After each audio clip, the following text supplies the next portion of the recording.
had received an email from Buddha saying that he had heard about this LibGuide tribal court project, and he thought that I should read some Buddha poems. So, honoring his request, I'm delighted to do that. The first poem is entitled Buddha Visits the Rosebud Sioux Reservation.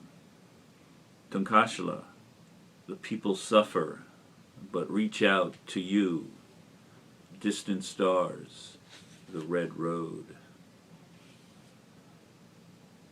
Yes, it's true, sometimes late at night you can hear Buddha on prairie radio.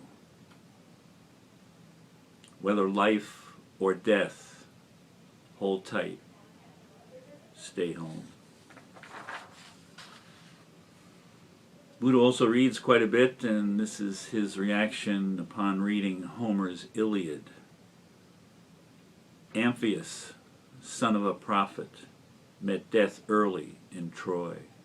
His brother Andrestus too, a ghost in Fallujah, or is a Kandahar, missing in action.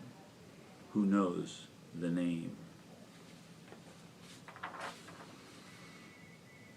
Buddha, like Pope Francis, has concern about the economic system as well. Buddha on high capitalism. The love of more always exceeds the embrace of acquisition. Buddha also has friends both locally and around the world. Buddha drinks coffee with Albert Camus. Not bravado, just steady hearts, the wheat of justice from grains of mercy. Buddha is also familiar with other poets as well. Buddha alludes to blackbirds and Wallace Stevens. It was evening all morning, and it was snowing. It was going to continue, blackbirds too, at the edge of the sky, just out of sight.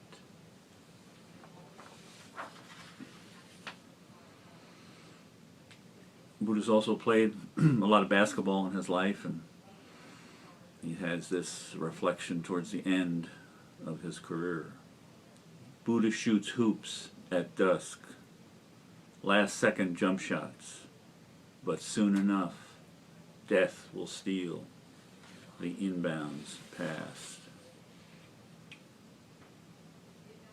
Buddha also loves music, including punk music. The Clash was one of his favorite groups. Buddha and the bees go punk. They pollinate the flowers in all their drunken hours. They comb and swarm the honey, burn up all their money. They roil and they rile, stir that worker style. Buzz, buzz, buzz. The next poem is dedicated to David Getjes, one of the leaders in the field of Indian law and a wonderful human being. Buddha speaks with his oncologist.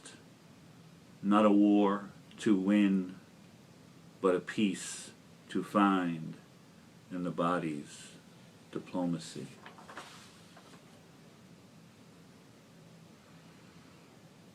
Buddha also thinks that short is better.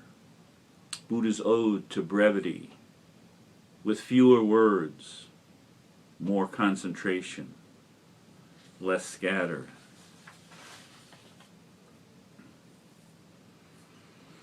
Yes, here on the prairie in South Dakota in late January, it has been arguably too cold and quite awful.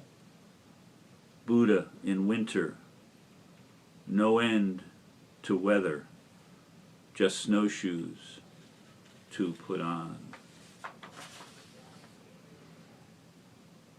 Of course, poetry is essentially about words and how they fit together and how they move together. Buddha and words.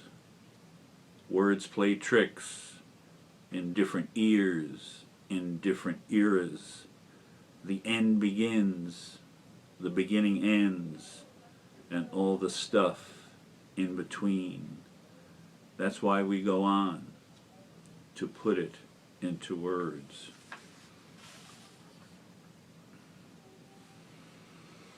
Buddha has family and friends all around the world. And this is a poem entitled Buddha and His Muslim Sister. When death visits, wash and cover me. Give prayer, offer kindness, speak forgiveness. I don't know if people will recall the country singer Johnny Paycheck.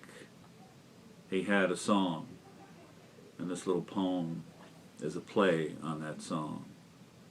Buddha updates Johnny Paycheck. Take this algorithm and shove it.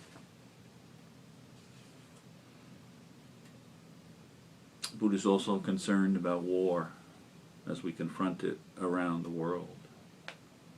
Buddha visits Iraq. There was an orchard, then no, just dust, war, elegy.